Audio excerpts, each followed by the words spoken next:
to The Mothers-in-Law, a podcast exploring the demanding world of being a mother and a lawyer.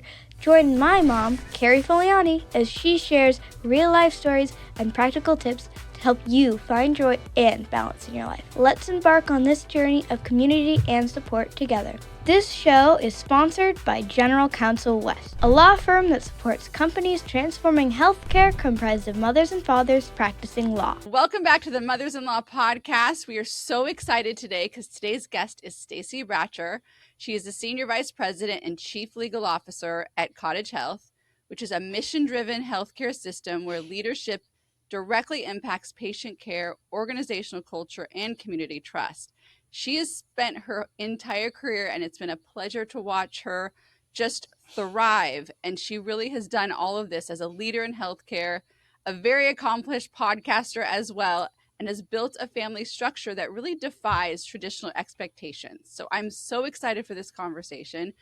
As normal, we're very candid in this space. This is a trusted space where we really get to talk through what happens when a woman steps into that role that sometimes typically is assigned to dads, and she's serving as a primary breadwinner and taking her career as a priority, while her husband has taken on some of those traditional mom tasks at home. So I really am excited to talk through this with Stacy. She and her husband really set this up, and it comes from a place of knowing what they needed, what she needed. And I also love, that we're going to dive into how she takes care of him, knowing the weight that he's carrying. So if you're a working mom who's ever felt like that traditional playbook really doesn't fit your life, I feel like this conversation is for you. And I'm just thrilled to welcome Stacy to the show. Thank you so much for joining us. Carrie, I am thrilled to be here and a little embarrassed with the big windup. My gosh, you're phenomenal. You really, and it's honestly, I just, our paths have intersected along the way, and I've watched you from afar, and I've heard about you. And a couple years ago, I remember I had the very good fortune of sitting next to you at a very random professional meeting, and it was just such an exciting opportunity to get to know you and to even watch your path more closely. So I'm just know how busy you are, and especially grateful that you've taken the time to be here. So I just thank you again in advance. But I want to start off because rumor has it that you decided to be a lawyer, or an interest in being a lawyer, while you were playing a game. So I would love you to share a little more about that. Sure. No, this is not a good on-campus interview answer, by the way, when people ask you why you decide to be a lawyer. But so I grew up very middle class in St. Louis, Missouri. My dad was a Teamster. He worked at Anheuser-Busch, big brewery making beer. We had one car for a long time, and I would, as a little kid, ride to work with him early in the morning. And my mom went to school at night to become an architect, and she became an architect when I was, 10 or 11 years old. So I didn't have an experience, a family structure that had lawyers in it, but we did play a lot of board games, and the game of life was one that we played quite frequently. And, if you know the game, you kind of go around the board and go through these different phases of life. And one of those is picking a career. And the careers all had, teacher, doctor, whatever the different ones were. And doctor was the one that made the most money. Doctor was $100,000. That's what I remember as a little kid. And I remember also being scared of blood and touching people and all that kind of stuff. And so the next best compensated role was a lawyer, and that was $70,000. So I was like, well, that's what I'm going to do. Awesome. But yeah. Well, go ahead. No, I'm just going to say that's not, how you open a strong on-campus interview. Hey, so. Maybe you do, though. Note I to think self. It's authentic. And I think what I'm curious about tying into our discussion today is when you were playing that game, at what point did you load in the kids? Because, there's a car that you got to load in the kids. So when did you think that was going to happen? Was that part of your vision? It was never part of the vision, actually. I was always very career oriented. Like, I don't know why that is, but I always thought, I never was connected. I mean, I played with dolls, whatever, traditional, kind of upbringing, but never really thought, dreamed of being a mom or having kids. So like it might have happened on the board, and actually the new game, you actually at the end, when you settle up, you do better the more kids you have in your car. Wow, which is so opposite to the actual game of life. we probably should reach out to the manufacturer, because that might not be a good depiction. It's not right. not an actual reality. Well, I think that the interesting thing that I think about that image of you playing this game and deciding that you want to be a lawyer. I sit with you today. You are the chief legal officer of a billion-dollar business, essentially. Mm-hmm. When you look back and you think about that little girl deciding, oh, 70 grand, that's the way to go. Is there kind of any retrospective ideas, thoughts, advice that you would give her as you are going to plow through the next, a couple of decades to have the career you do today, knowing that you were thinking, oh yeah, the lawyer's a great fit. What has the path looked like? Well, I mean, when you talk, I mean, a lot of people, I'm sure this happens to you. A lot of people, their kid wants to go to law school, or so you meet somebody who just graduated college and they've got these big eyes about going to law school and being a lawyer. And for a long time, I would say, like, don't do it. Like, why do you want to do that? Because, the career comes with a lot of friction. The entire, from the moment you take the LSAT, it is hard, right? Like, you've got to take a class and then you're like, beat yourself up. I didn't get that great of a score. I mean, I took the LSAT 3 times. One of the times I walked out, by the way, because I didn't want my score to get average. So it is just a real uphill. It is tough sledding both ways. And so, I would probably, if I was talking to that little girl, say, look at things other than money. We just grew up, I hate to say this about my parents, but it was a house of no. Can I get this? No. Can we go here? No. I mean, it wasn't because they didn't want to give us a good time and take us to fancy restaurants. It was that they had limited means. And so I very early on considered money to be a pathway to freedom and to being able to be a house of yes. And so I think I might have over leveraged my career ambitions around money. Interesting. And how has that played out even with your, how you've approached this with your kids, right? So you have had, a lucrative career, as much as it's as impressive intellectually as what you've done. Has that idea changed in your parenting style? I think we talk more. I try to give them context around money. I mean, you and I are somewhat similar in our, stature or whatever. And, we're able to do things for our kids that our parents couldn't do for us. Right. And so I really struggle with that. Like, do I have to stay at a Red Roof Inn just to show them how life's not great? Like, but I can afford to stay at a, nicer place. Do I have to, so I try to frame the things we do, and it is a real conscious, deliberate effort to let them know that this is not how everybody lives. Well, and I think that there's a lesson in it also of showing the hard work, diligence, effort that it takes. Yes, it didn't show up. Right. It didn't just show up. Yeah. It's not magic. I got to say that I really struggle with, because, there were a lot of salad days. Like even my first law firm job, which, by the way, I made more than 70 grand. Thank the Lord. Right. But I still had law school loans. We were still not, it wasn't like it was lush at that time. It's not lush now, actually. Life is expensive. And so, I wish that they had been part of the journey to see some of the struggle. I mean, I remember, having a big credit card. I remember when we moved to LA, because the law school thing was expensive, and we had credit card debt. And we had worked really hard to pay that off. We were going to get a housekeeper after we got our credit. That was our goal. We're going to pay off our credit card so we can get a housekeeper, right? And so we finally do that. I think it took a year or so. And then we did our taxes, and we had a huge, it was like $5,000 tax bill, which at the time was a ton of money. And I was just so defeated because I had. You want that housekeeper. Yes, yes. And the IRS doesn't really let you have a good payment plan. So, No. Oh my gosh. Anyway. It's those moments though. Those are the stress points for them. And even I think now that our children are sort of older and getting more into being aware and communicative about the struggle, because I think that is a risk of coming from this place where you wanted to be able to say yes, but the yes doesn't come out without, like, my kids know I get up at 4:30 in the morning.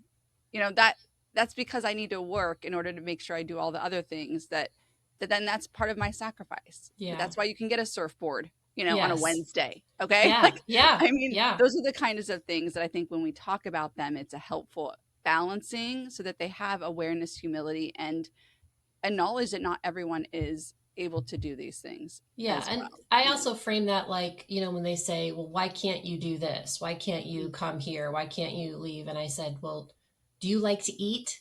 Right. You eat really well. Do you like to go on vacation? Do you like to play sports? All these things. Well, that does not just show up. Right. And I think that's really important. And I love, how that transparency is so important for them, that I know you've built and been very intentional about setting up. So I do want to go back to when you decided to have a family, whether or not you were being genuine and you played life or not, and you actually said, okay, fine.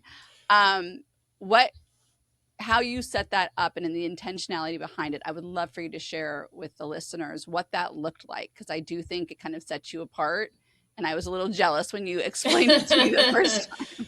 Well, okay. I think the context of me sort of being somebody who did not have motherhood and having kids is kind of a driving force, right? It was not a goal. Like I wasn't driven. And I really am in awe of people who have a fertility journey and all of it's so hard. It can be so hard. And so I am very cognizant that, we were very lucky that we did not have struggles. And, but having that context, like it wasn't something that was like, I didn't feel like I was going to be defined if I didn't have kids. And so I think that gave me a little more perspective and maybe, like when you want something so bad, you're willing to do anything for it. Right. Yeah. And I was more practical. Like I want to do this if, like, I only want to do this if it fits into my life a certain way. And so when we decided that we might want to have a family, it was like New Year's Day, because, goals. Yeah. And my husband and I were out at dinner, and I said, listen, like, if we're going to do this, like, I am not going to stop working. He was a teacher, or I can't remember, he was in production at the time, and like he wasn't on the Game of Life board, right? Yes. I mean, we were not going to be living in a big city with teacher's salary, and me as a stay-at-home mom. And, when I said my mom was home with us for a long time, that was really important to me, to have a parent that was in the home, doing all the things. I really, that was valuable to me growing up. And so I said, listen, if we're going to do this, then like, I need you to step into that primary caregiver role. Yeah. And we talked about what that would mean. We talked about what it meant from financing. We talked about what it meant for him as, would it be fulfilling for him? And I said, I don't want to do this if you're going to feel like you're giving something up. Yeah. So we were really, like you said, very intentional about it. I mean, when you have a kid, it's a permanent commitment. It's forever. I don't care what they say. It's forever. Like, just be like, oh, I didn't want, never mind. I'm going to change. This is too hard. This is too hard. I like something else. I'm going to tap out. Yeah. So I really, and it has worked out very well for us. But yeah, that was, I wanted to go in eyes wide open about that. And I think it's so, it's refreshing to have that level of authenticity at the outset. And most of us, me included, I fumbled through that and didn't really think it through, and didn't also anticipate, even though I had a lot of people around me that had children, I didn't see how hard it was. So I think you had a good mapping. Well, and let me tell you, I asked a lot of people. Okay. And I always would ask, like, are you glad you had kids? Mm-hmm. And there were a few people who told me, if I had it to do over again, I don't know if I would. And I really appreciated that because, and I didn't really say this, but in addition to being very career oriented, I'm very self-centered. Mm. I like to do what I like to do. Like freedom is probably one of my top values. Yeah. And so, as you know, when you have kids, you don't have freedom. You are at the behest of their needs, and it is, there's a pain point there. Yeah. How have you balanced that though? Because I mean, that's a trick. That's a special trick. Well, I mean, it's a work in progress. It really is. So, you mentioned my podcast, The Legal Department. Please check So it out. awesome. Please, it's the best. I can tell you my favorites, but yes, there's so many good episodes. So I spend time on that. I spend time reading and writing. But what I do is in the mornings I work out a few days a week, and then the days that I don't, I get up early and I kind of have a few hours that I do me. I do things I want to do. And I will tell you, those people, the little ones that live here, and even the big one that lives here, will try to encroach on that. Mm-hmm. And it's like, it is a rage bait for me. Like, as soon as that happens, I'm like, I'm sorry, this is my time. You need to get out. So I try to devote some time to me, but it's a struggle. I mean, everything, the word balance is sort of a triggering word for me and for others, but you are making trade-offs all the time. Like today my daughter's has a basketball game, so I'm leaving work early, but I got up early today and did some work before, you're just sort of shuffling to do it.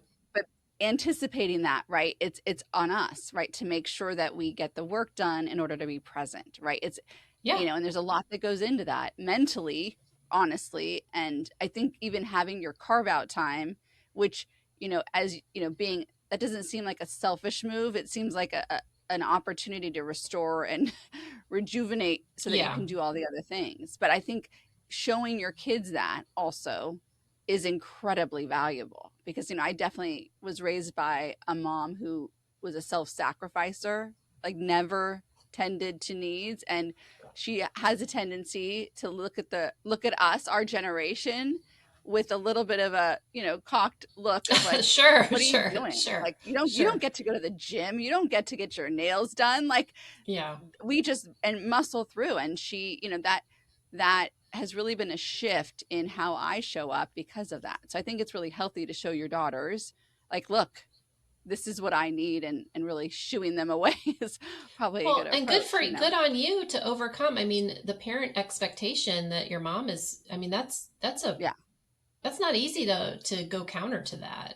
No, it's a tricky one, but I think I also, even at this age, as you mentioned, parenting's forever.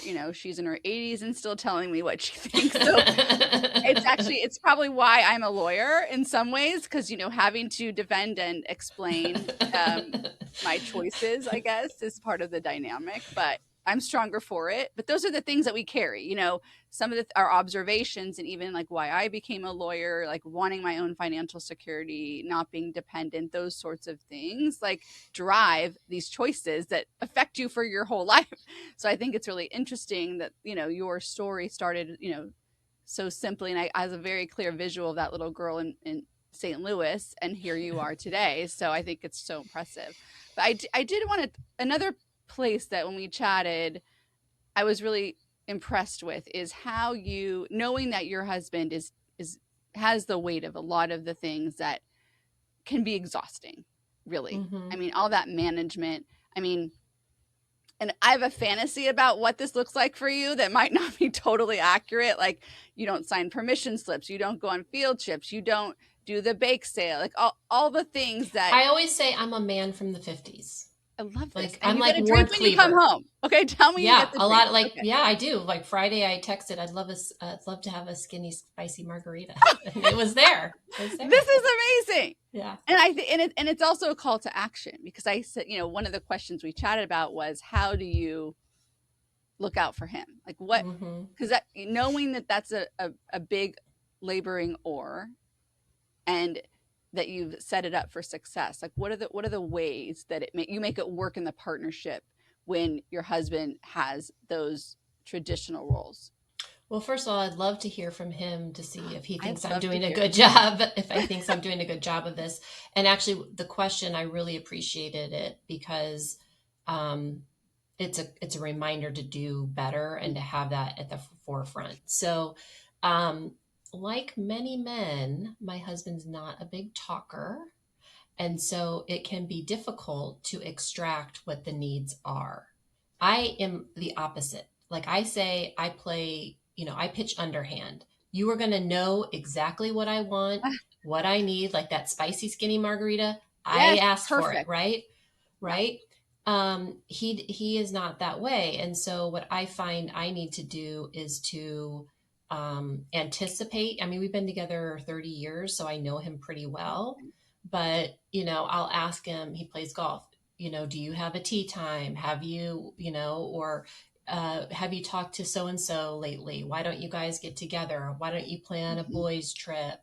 Um, I also, and he won't, this is interesting because I think, really respects my professional calendar a lot. Like, he doesn't think to ask me, can you pick up or can you do this? So just even yesterday, I was out of the office for a meeting and I was able to come home early and pick somebody up. And he was like, "Oh my God, you have no idea how helpful that is." And I was like, you can just let me know if there are pain points in the week where you need help and we can solve that. But, I almost, so anyway, you have to be a little bit of a I want Jedi. to pause there. I do want to pause there because even regardless of who it is that's doing the pickups, because in our family, it's me.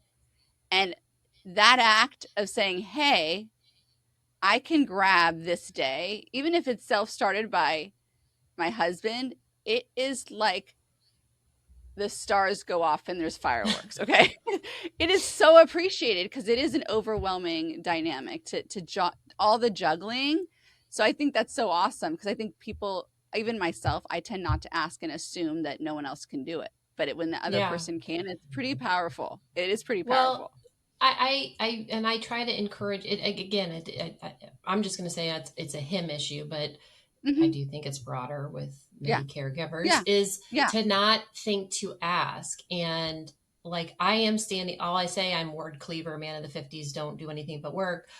I am here to catch. And Yeah. one of the things about, and I'm going to go off on a tangent here. I hear from a lot of women, well, I can't try that leadership role because I have to have flexibility or I have to have this. Mm, I don't think people realize that the higher you are in an organization, the more flexibility you may mm, have.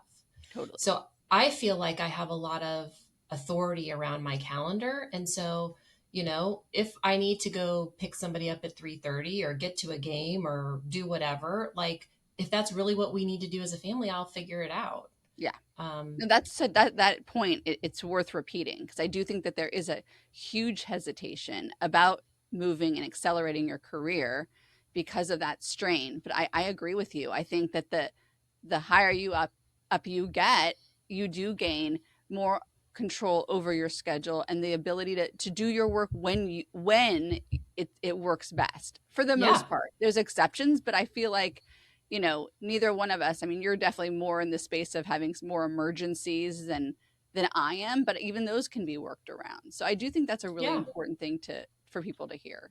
Well, and I think just having some ownership of your calendar, like thinking about it's your time instead of thinking like, oh, I've got to be of total service between 8 and 5 or whatever those hours are. Yeah. Like, the as somebody who manages people, I am not paying for time. This is Yeah. not, a fast food restaurant that I need the cash register covered from Yeah. these shifts.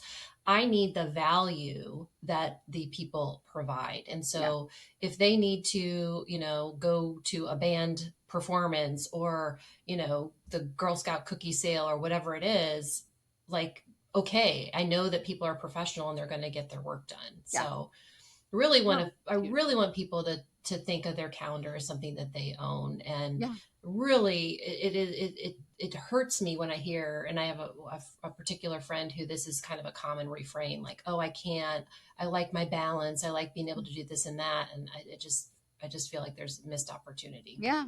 No, I think, and there's a fear factor, I think, associated with some of that to not take that risk and not, you have to be organized to manage it though.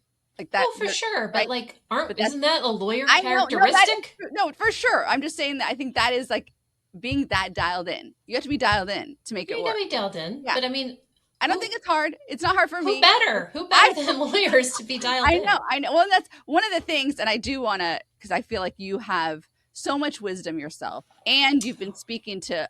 Are you on like 83 podcasts with the legal department? Is that the number we're at? I mean, it's amazing. It's going to be 90 soon, but yeah, 90 it's a soon. lot. I mean, and I It's a lot. remember sitting with you before it launched. So you've done a tremendous service, one, in getting such good information out, and so many. I mean, even within our own firm, I forward those things and say it's like mandatory listen. Oh, But thank you. I mean, it's got to be really interesting to talk to those people at such high levels and success rates. And I'm sure some of them are parents. Like, did they relay any organizational tips or tricks that come to mind that you could share? Or just, cause I feel like that's such a body of wisdom that well, honestly, Carrie, you kind of, maybe this is something I should be asking people, is about how they navigate all of the demands. I haven't really explored, because I try to make the content really universal, right? I try to, the legal department focuses on a particular topic, as opposed to, career journey, let me learn about you. But I appreciate that that's maybe another part of the conversation we should be having is, how are you doing successful? These things? I mean, it's impressive because I mean, even some of the guests have so many different things they're up to, right? They have to be. I think lawyers are super curious. I think most of us, like, we're lifelong learners, right? Yes. Like we're you're sort of conditioned in law school to want to read and learn and do stuff. Love that. No, it's so true. So yeah, I think it's just that's part of our breed. Yeah. So I think, I do want to focus in on, looking at, your career when children came on the scene. And I know you've dialed it in with your husband, and I'm sure there's been bumps along the way, but it looks smooth sailing from here. When you look at your children and you interact with them, did they relay any sort of nuggets about what it's like to be the child of a successful lawyer mom? Well, it's funny. I mean, I think that children, one of the things that is like what do you call it? A rose and a thorn of parenting is that children are a mirror. Mm-hmm. And sometimes it feels good. And sometimes it's like, oh, like, am I really like that? And so, my older one in particular is really, like, in a spooky way, obsessed about goals. Okay. Like, she's very into goal setting, which I don't have my goal getter thing here, but I am really into goals as well. I'm trying to think what grade this was, maybe third or fourth grade. My daughter made, like, for Mother's Day, one of those things about how great your mom is. Fill in the blank. Yes. Yeah, it was a fill in the blank, but it was like kind of like a magazine cover with my picture on it, and then it was like, my mom works really hard.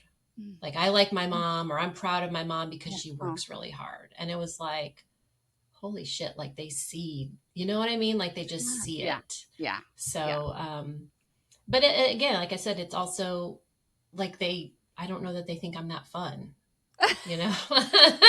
like when I do all my podcasting stuff, which I think of as really fun, like I like talked about that morning time, and I do it on the weekends too, and they're like, well, mom's got to work. I'm like, it's not work, like, this is fun. I'm loving this. No, right. No, it's so true. And it's our version of fun. We're being fun for ourselves. And I also say, I pay for the fun. So that you can't. I know. Pay for the fun. That's a lot, but we do our best. I did want to, like, I think the other thing that I think we chatted about was the gift of, like, emotional intelligence that you're giving to your kids by, I mean, the nature of who you are on the planet, but also, like, them watching you and navigating, your career. Is there anything that stands out as far as, like, that assurance that you're on the right path with that? Well, I mean, who knows about, I always say, like, parenting, you don't know if you did it well until the very end, right? And maybe not even then. Yeah. But again, like, to that point of them being a mirror, like, I'll hear them say things like I say. So one of the things I do, and I'm actually giving myself a bigger pat on the back. Yesterday, I'm just going to share this because it just is so, like, it lights me up. I can't even believe this is my life. But my teenage daughter, teenage daughter, okay, which is sort of like it's a wild animal we're scared Yes. of, right? Yeah. She said to me, yeah, my friend and I were talking yesterday about how much we love our moms, and I was just so excited to hang out with you today. God. Right? Right? Oh my God, you win. You I win. Okay. You won the parenting game. Okay. So like, That's anyway, amazing. that's not about emotional intelligence, I but I just was got like, oh my no, God. but it is. But it actually is. It's actually a lot about emotional intelligence, because I'm just going to be honest, looking back on my own life, I'm sure I never said that. Okay. Like, Oh and I my adore God. my mom, but like we had a fear factor situation going on. Yeah, same. But I same. think that's where this is a little bit different, when your roles are different and when you're fulfilled different. And so I do want to, I know we could probably talk for 4 hours, but I want to make sure we're just give this opportunity to share, like looking back, like that fulfillment, right? What does it look like for you, and what is giving you the most fulfillment on the journey of being a mom and a lawyer? Well, I mean, for me, what I personally get out of the parenting is the relationship with my children. And back to, my teenage daughter, she said to me, we were having a conversation when she was like 12, and I was like, and when they're little, you're really close, right? You're playing Barbies and you're, doing crafts and all the things. And I said, I really like hanging out with you, and I love our relationship, and I just want to let you know I'm just a little nervous about, when you get a little older, there can be, just some tension between teen moms and their daughters. Yeah. And she said, Mom, just because you had a hard relationship with your mom doesn't mean we have to. Okay. What? I mean, what? Wow. What? Going back to emotional intelligence, I'm giving that a 10 out of a 10. Okay. That's amazing. I mean, but I mean, I have like a little tear thinking about it. I mean, so we have, I think one thing I've done well is to have conversations with them about their feelings, about what I'm feeling, and just being very transparent about things I'm nervous about.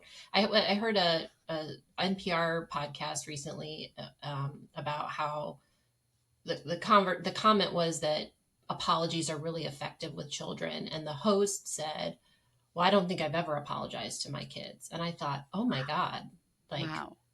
That is not cool. Like, there's tons of, I mean, just think about losing your temper or being late to pick them up, or, I mean, letting them down. Sometimes you let them down. And how do you not acknowledge that and show them that when you do disappoint somebody or don't live up to something you were going to, an expectation, that you apologize for that. So I do think that I've done a pretty good job with that.